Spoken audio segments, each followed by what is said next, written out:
Good afternoon from, for a change, sunny San Antonio. We've stopped raining and the sun has broken through and things look really good, change from the current week. Today we're looking at Telemind. Um, we're talking about online therapy. So some housekeeping things first. This presentation is from the San Antonio Coalition of Veterans and Families. Our mission, the immediate assistance for homeless vets. Please feel free to hit the like button and subscribe to our channel. Disclosure. SACVF doesn't endorse any product or vendors. Our presentations are educational. We recommend that individuals use due diligence in researching and selecting services and products. If you are in crisis, I give a number of helplines in Bexar County and the San Antonio area and some national ones too. So if you need help, by all means, reach out. Does online therapy work? We're going to talk about online therapy today. And why I bring this up is because if you're my age, you may have a bias against online anything. But research has found that online is just as effective as face-to-face, especially for depression, PTSD. Um, and I got that from a UCLA health study, and I have it there, and I'll list it in the description so people can take a look if you're in doubt. Our guest presenter today, Angie Woods, behavioral health advocate. We'll talk with Angie in a second. Telemind, this is from their website. We use technology to improve access, simplify care experience, and reduce administrative burden so providers focus more time on patient care, continuity, and outcomes. And their contact information, and again, this will be in the description too. Okay, so without further ado, Angie, welcome and thank you for presenting. Thank you, Bob. How are you? I am doing well. A couple quick questions. First, Yes. you're a veteran. Yes, I am. I'm an Air Force veteran. Okay, that's wonderful. And how did you get into this? Uh, what led you here? My background, my education is in mental health. I have a master's degree in psychology and counseling, and my bachelor's is in social work. Ironically, I worked on the flight line, so I saw a lot of things when I was in the military doing logistics. But it's always been a passion of mine, working with mental health. If you would, tell me a little bit about Telemind, because when I first met you, I have to be honest, I had only vaguely heard of, and I was surprised with the depth of what you do. So before doing this job, I hadn't heard of Telemind before I started doing this job back in October. But Telemind provides a virtual platform for talk therapy and psychiatry. Everything we do at this time is virtual. We do not have a brick and mortar. So if someone needed, it works, it's very flexible. So it works within someone's schedule. They can do it before work, they can do it after work. If a Saturday is better, they can request a therapist for a Saturday. We have psychiatrists as well. We just can't prescribe controlled substances, and our clinicians are all licensed clinical social workers and licensed psychologists, counselors as well, LPCs. And the importance of the counseling, as with any counseling, one is personal choice. Some people like face to face, it feels more comfortable. Some people, since COVID, have been geared towards the virtual, and it works for them. I was more hybrid. I transitioned to San Antonio from Biloxi, Mississippi. I had a therapist in person, then COVID, then it was virtual. After COVID, we went back and forth in and out of the office. And then I moved to Texas where I had her. And so I could find a new therapist. And then if any of you know about San Antonio and the VA and mental health, it's very hard to get mental health services. And if I would have known about Telemind, I would have started there first because our turnaround rate is about a day. It took me a year to get a therapist through the VA. So again, it's personal preference, what works for the individual. Tell me some of the advantages to this type of therapy, assuming that the therapy is equal whether you're in front of the person or on some virtual platform. So, but what are the advantages when you're doing So, virtual? and that's a good question. One of the advantages is if someone's getting out of the military here, they're transitioning here and they happen to stay in the San Antonio area and start their therapy sessions through Telemind. And let's say they want to move and they're going to move to Vermont somewhere or they're going to move to Florida. We are in all 50 states. It's just a matter of letting their therapist know I'm moving to Vermont. I'm moving to, Boston. I need a therapist in Boston. And they're going to do a match. And the match is the very important part of the Telemind process because you're talking to a live person, you're not talking to a bot. So I can tell the assessor I'm looking for a female between the ages of 35 to 45. I may want a Christian background, and I can say all the things I'm looking for. Anyone that specializes in PTSD, and I can give them those guide frames, and also say, by the way, if there's any way to get an evening counselor, that would be great. Anybody after 5. How much So time? they'll Oh, I mean, go ahead, and then I've got a question for you. Okay. So I can give the assessor all that. And as long as I'm open-minded to the time frames and don't say every Tuesday, I can pretty much be matched within that day and a half. Um, I guess from my early times, I'm very familiar with a very rigid time frame. You get appointments from 8 to 4, you show up, they're going to be on weekdays. So how much flexibility is there potentially in the system? We're very flexible. We have a lot of counselors here just that services the state of Texas. So if someone says they need someone before work 6:30, they could because they have to be at work by 8. Um, we have therapists that do those time frames. If they need someone in the evening, maybe they're looking for someone that does family counseling, which we do. And family counseling, by the way, looks different for everybody. It could be mom and dad, it could be husband and wife. It doesn't matter what that family dynamic is. We can do the family counseling, but they might say we need it at 6 o'clock or we need it on the weekend. We're very, very, very flexible. Whereas a brick and mortar may not have the ability to be flexible like that, which is another advantage.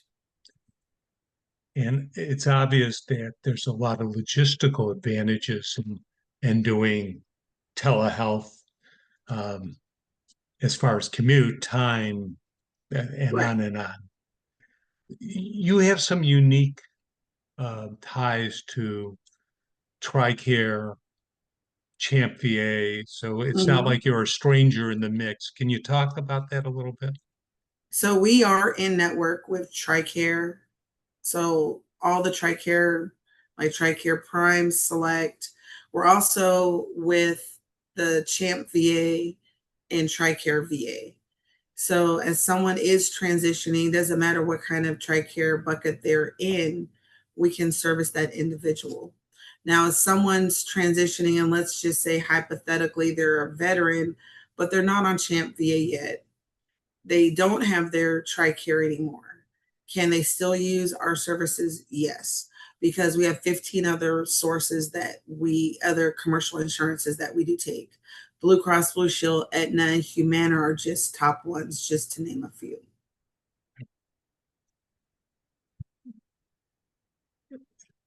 How does a person get started? How does a person, um, you know, how do they call the office? How do they, where do they, where do they start in this kind of process? So it's really simple. I mean, it's simple in the respect that for veterans, they just need to contact the Veteran Care Network and just say they want to use Telemind for their mental health services. A lot of times, what they can also do is do a secure message. I need mental health services, but I want to do that through Telemind. Anything that's done on a secure message does go into a patient's chart. I used to work for the VA. So it's really important for them to know that if that's what they want, they need to, be vocal so that they get Telemind. And we are in network. They are familiar with us. I'm starting to get more veterans now than a couple months ago because we're more widely in the system. People are doing the ask. So it's really important to tell them what you want. If there's a veteran using military services, um, still go through the Veterans Care Network and say, hey, this is who I want to use. Now, if it's a family member of the veteran, they just can pick up the phone and call. And then services will be set up for that family member because we often forget that there's a family member sometimes that's dealing with taking care of a veteran, and we don't want to lose sight of that family member. They were with that person while they were enlisted for a lot of people.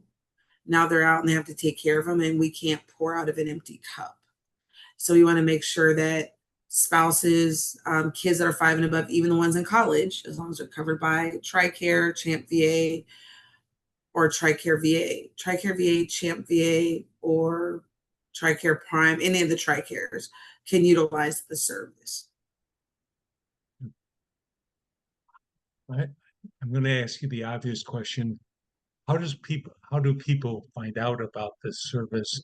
Now, I found out because you attended something and you Correct. do outreach. Um, and we hope that things like this will make people aware. But how do people usually know about this? Word of mouth? How do people know about services available? So a lot of times I'm at, especially in this particular area, I'm at a lot of the open functions, closed functions. I'm on the military bases. I'm in a lot of those meetings, advocating for Telemind. Also, people can go to www.telemind, telemynd.com and call directly, or they can go onto the website and do a referral card through the website. And I know that you have a slide with our information on it. They can scan the QR code and it'll go right to your phone. So there are different ways. They don't have to wait until we have a community event like Vet Fest next week. They can just go on the website and call or use the referral card. Now, I have a question for you, and it's probably more in the personal range because it's Yes. going to be an opinion question. Um, you've described having services, so and maybe that's why I'm asking. A person's never tried virtual counseling before. They decide to dip their toe in the water and try it. Mhm. How do they know if it's a good fit? How do they? So one thing, I just did a summit on counseling and self-care. One thing about counseling is hard work. You're not going to get, it's not a fix you up, it's not a fixer upper in 2 sessions and boom, you're fixed. We all wish. I would say do a few sessions, probably more than 3, do 4 or 5 sessions. If you don't feel comfortable with virtual, what I would do is before you cut off, like, okay, I'm going to quit altogether and not do virtual anymore, go ahead and start the process with getting seen in person with the VA. And if the VA can't see you for 6 months, say, I want someone out in the community that's brick and mortar. Wait until you have that appointment and then switch over services. This way, there's no lapse in service. So you're emphasizing don't go without, even Correct. if you feel okay. That's probably a very good suggestion. Do you find And any differences between face-to-face and virtual, or at this point, are you such a savvy consumer? You, you know what you're concentrating on. I think since doing the virtual, and I've had different levels of virtual, I can relax a little bit more. Yeah. Um, I think the only thing is like depending where I'm at, like if reception's bad, that's the only bad thing. But then my counselor will call me back and is like, "Don't worry about the camera. We'll just do a phone." Sometimes, for a lot of times, they want to see you, make sure that you're okay. We can say that we're okay, but sometimes our smile or how we sound doesn't match how we look. So I prefer the flexibility that comes with virtual. Okay. So that's like a win-win for me that I have a counselor, we're flexible. I'm still getting my talk therapy in, but I can start my day off right because if I do my counselor at 6:30 and I go to work at say 8 o'clock, now I'm in a good headspace when I go to work. It's a good point. I'll Right. say this for any skeptic, I think during COVID, when we were forced to go to virtual, like everybody was forced to virtual Right. everything, um, sort of a crash course in getting used to that mode of dealing with people. So Yes. if there's a good thing that came out of COVID, maybe it's that. Yes. I think variety and just knowing that okay, I can do brick and mortar, but like you said earlier, brick and mortars even for my son when we came back from Asawa, Japan, we were limited on time. They Uh, close at 5, that last patient's at 5, the doctor has to do their notes. They're more concerned with getting the notes, and it's nothing against them because I've been there. But I don't ever see my therapist doing notes. So as far as I know, she can be doing notes all day long. I'll never see her doing the notes, but she's very, very attentive.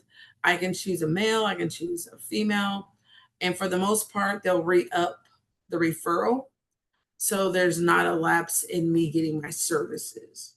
And we also do have an intense support program where if the lower level is not enough and they need something higher, we have an intense support program where that's 4 hours a week, 2 hour sessions, and you still get access to the psychiatrist, you still get a psychotherapist and case manager, and they work with you until you can step down to normal counseling, but you will always have that same counselor. So there's consistency. And I think that works with a lot of people, especially when we're, prior military, we're used to consistency.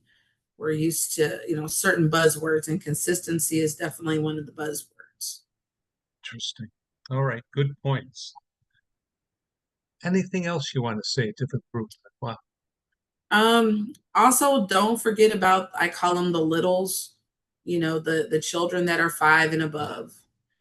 Our veterans come in all shapes and sizes. We have grandparents raising small kids, and they're listed under their TRICARE.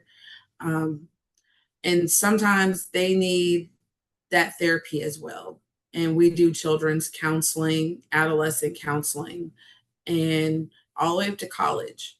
So it's not forgetting, it's not just about the spouse, the spouses, the veteran spouse, the caregiver spouse. We also have children that we also have to be mindful of and not forgetting that, hey, kids are resilient to a point. I thought my daughter was till she told me she wasn't.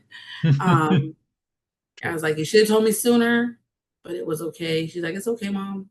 I know that you have my best interest at heart, but it still broke my heart because she could have been using a service like Telemind even when she went to college. We Um, forget, yeah, we forget what a strain yes, military and the baggage from military for veterans can put on families. Yeah, yes. So I think that's a big thing is just not forgetting that we do take the children that are 5 and above. interesting. And we do family counseling as well, especially um, we don't do drug and alcohol counseling or eating disorders. However, if there's underlying conditions like depression and PTSD, we do treat those. And sometimes family counseling is needed for that. And we can incorporate family counseling. Super. All right. Wonderful. Thank you. Glad to hear such good work's being done in the community for military and veterans. It's Okay. much needed, much needed. Yeah, I'm glad again, this is an age thing. Glad to see that we talk about counseling so openly and there's so many different options for, for the provision of that. That's a real good thing to see and a pleasant change. So Yes. super. All right. Well, thank you so Oh, much. you're welcome. And thank you for having me, Bob. I really do appreciate it. Okay.